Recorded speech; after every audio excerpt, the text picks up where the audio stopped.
C'est ici, dans cet immense site d'enfouissement à Sainte-Sophie, dans les Laurentides, que se retrouvent 17 % de tous les déchets du Québec. Chaque jour, de 200 à 400 camions viennent y déverser leur cargaison. Ils proviennent de la région, mais aussi de l'Outaouais, de la Naudière et du Grand Montréal. La partie exploitée du site, déjà grande comme 285 terrains de football américain, est presque remplie. Québec vient donc d'autoriser son expansion. L'entreprise Waste Management pourra donc continuer d'y enfouir des déchets sur une surface équivalente à 100 autres terrains de football. Ce qu'on voit qui est excavé, c'est la dernière cellule de la zone 5B qui nous amènera jusqu'à la fin de 2022. Et par la suite, vers le secteur boisé, bien, il va y avoir un déboisement graduel et on aménage une cellule par année jusqu'en 2039-2040. Dans moins de 20 ans, 18 millions de tonnes de déchets supplémentaires auront donc été enfouis ici et le site de Sainte-Sophie aura alors atteint sa pleine capacité, comme celui d'ailleurs de Lachenay, le plus gros de la province, qui reçoit 40 % des déchets du Grand Montréal. Là, on est un petit peu acculé au pied du mur parce que justement, on n'a pas une bonne planification à long terme sur l'élimination des déchets au Québec. On gère toujours en silo, site par site. Dans les années 60, le Québec comptait pourtant 1 millier de sites d'enfouissement. Mais au fil des ans, avec des normes environnementales plus sévères, leur gestion est devenue coûteuse et la très grande majorité ont été abandonnées. Comme plusieurs municipalités ont cessé d'avoir leur propre dépotoir au fil des ans, elles ont envoyé leurs poubelles, leurs matières résiduelles vers des plus gros sites d'enfouissement. Donc, c'est pas encore étonnant qu'aujourd'hui, qu'on voit des camions de vidange faire des 200-300 km pour aller porter leur cargaison, si on veut, dans des gros sites d'enfouissement. Aujourd'hui, la province compte 38 sites d'enfouissement, dont 5 immenses, qui gèrent 80 % de nos déchets. Actuellement, au Québec, on est presque en point de rupture avec les quantités qui sont disposées et les capacités existantes. Il faut donc agir vite pour éviter une crise des déchets. Pour dire, vers quoi on s'en va, au moins pour les 20 prochaines années. Joseph Zayed préside la commission du BAP qui proposera, d'ici la fin de l'année, des orientations au gouvernement.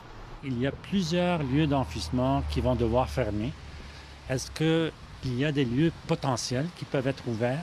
Où est-ce qu'ils s'y tirés? Qu'est-ce que ça impliquerait? Et qu'est-ce que la population souhaite? Rares sont ceux, en tout cas, qui souhaitent avoir un site d'enfouissement dans leur municipalité. Autour de Sainte-Sophie, il y a les résidents pour qui la cohabitation se passe bien.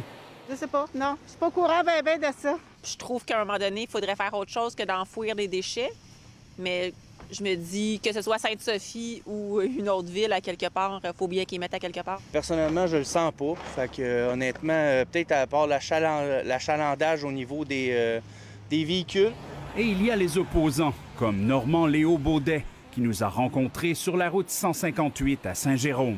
C'est un des endroits les plus fréquentés, si on peut dire, de la route des vidanges qu'on a appelée. Sa coalition espère encore faire annuler l'expansion du site. C'est pas plus dur de partir un petit dépotoir ou un moins gros dépotoir à Laval et à Montréal. Et il y a des endroits qui répondent mieux qu'ici. Il va en falloir d'autres sites, là, mais j'ai hâte de voir qui va accepter. La mairesse de Sainte-Sophie vante Waste Management, un bon citoyen corporatif, dit-elle. On n'a pas de plainte ni d'odeur, ni de camionnage, ni de désagréments. Ils font de la bonne façon, l'enfouissement. Mais si on veut arrêter ça, ça prend récupération et compostage. Tous le disent, récupérer et composter davantage atténuera les problèmes. Il y a bien eu quelques progrès au cours des années, mais au site de Sainte-Sophie, on ne les voit pas. On baisse peut-être d'environ 1 % par année avec une croissance démographique qui augmente d'1 %. On vient ici annihiler les efforts. Selon Recyc Québec, 5 588 000 tonnes de déchets ont été éliminées au Québec en 2019, soit la plus grande quantité en 10 ans. La bonne nouvelle, c'est que les efforts citoyens paraissent. Les ordures ménagères ont diminué de 39 % de 2009 à 2019. Sauf qu'au même moment, les déchets provenant des commerces, institutions et industries, eux, ont augmenté de 35 %. Karel Ménard demande qu'on taxe les entreprises qui n'en font pas assez. Donc, si moi, entreprise privée, je mets un produit sur le marché qui ne sera pas recyclé en bout de ligne, je vais être pénalisé. Donc, je vais m'assurer que ce que je mets sur le marché va être accepté par les centres de tri et va ultimement être recyclé. Donc, ça va me responsabiliser. Une chose est certaine, dans quelques années, nous serons encore pris avec des résidus qu'il faudra éliminer.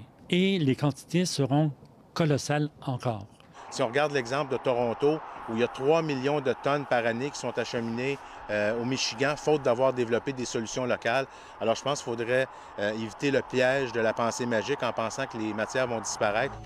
De nouveaux sites d'enfouissement devront sans doute voir le jour au Québec, notamment dans le Grand Montréal.